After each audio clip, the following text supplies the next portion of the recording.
বন্ধু, আজান দিয়েছে, চল নামাজ পড়ে আসি। যা, তুই নামাজ পড়ে আস, আমি এখানে বসছি। কেন, তুই কি নামাজ পড়বি না? না, আমি নামাজ পড়বো না। কেন?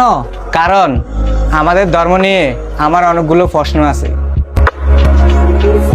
যতক্ষণ পর্যন্ত আমার মনের প্রশ্নগুলো দূর করতে পারবো না, ততক্ষণ আমি নামাজ পড়বো না।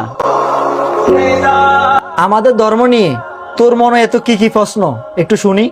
বেশি না, মাত্র 3টে প্রশ্ন।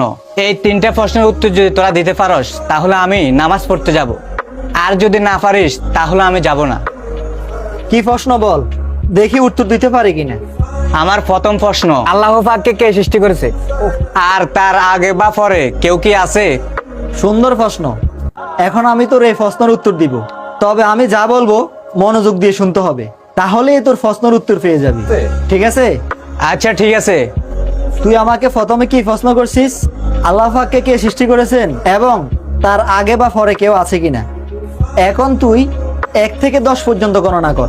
1, 2, 3, 4, 5, 6, 7, 8, 9, 10। এবার তুই 10 থেকে উল্টা গণনা কর। 10, 9, 8, 7, 6, 5, 4, 3, 2, 1।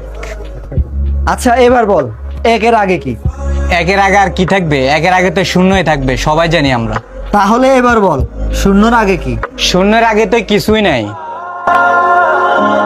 এটাই তো, 0-এর আগে কিছু নাই। তুই এই জিনিসটাই জানোস না, অথচ আল্লাহ পাকের আগে বা পরে কে আছে সেটাই জানতে তোর এত আগ্রহ। দেখ, যেমন 0-এর আগে কিছু নেই, ঠিক তেমনি আল্লাহর আগে বা পরে কেউ নাই। তিনি এক, অদ্বিতীয়। তিনি সবকিছু সৃষ্টি করেছেন, কিন্তু তাকে কেউ সৃষ্টি করেননি। কিন্তু প্রথম প্রশ্নের উত্তর পেলাম, কিন্তু আমার আরো 2টি প্রশ্ন আছে। আমার দ্বিতীয় প্রশ্ন, আল্লাহ পাক এখন কি করছেন? তুই নিচে বসে থাক। কেন? আমি বললাম নিচে বস।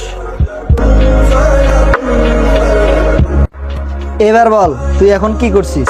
আমি বসে আছি। এই যে তুই বসে আছিস, এটাও আল্লাহ পাকের হুকুম। পৃথিবীর সবকিছুই তার হুকুমে পরিচালিত হয়, গাছের পাতা নড়াচড়া থেকে মানুষের জীবন। আচ্ছা, আমার এবার তৃতীয় প্রশ্ন। বল, কি প্রশ্ন?